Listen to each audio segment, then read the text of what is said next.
Now they're dancing around the fire with almost no clothes on, and Macedo is being prepared for a fertility ritual. Delighted by what she sees, Ginevra takes her clothes off and runs to join the dancing while Fernanda sits on Macedo, ready to sacrifice him. Macedo decides to talk to ask for mercy, and Fernanda thinks they cured him, but Marta just gags him and gets the knife ready. At that moment the dancing stops when the witches finally notice Ginevra, who starts panicking and causing a scene because she's still under the effects of the belladonna.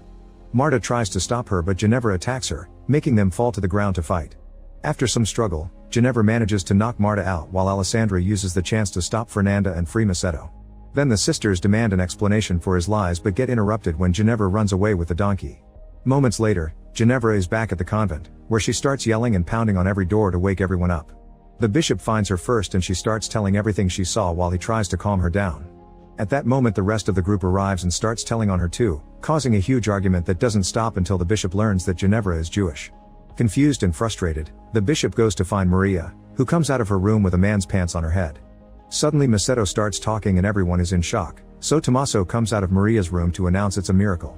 The next morning, the bishop lists of all Ginevra's sins and decides the punishment will be fasting for a whole year.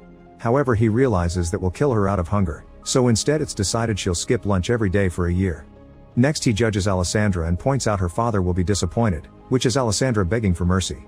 When it's Fernanda's turn, she clearly doesn't care and keeps rolling her eyes at the bishop's scolding. Lastly he judges Maria, who keeps sharing looks with Tommaso while the bishop speaks. In the end, the bishop decides to take Tommaso's priesthood and send him away to a monastery. Tommaso tries to say a final heartful goodbye to Maria, but the bishop kicks him out. Soon a new priest comes to the convent, and a really old man is chosen to avoid trouble. This only makes it annoying because his hands shake during communion. The bishop also makes sure to finally baptize Ginevra. Later the sisters apologize to each other and wonder what will happen to Macedo. Meanwhile Macedo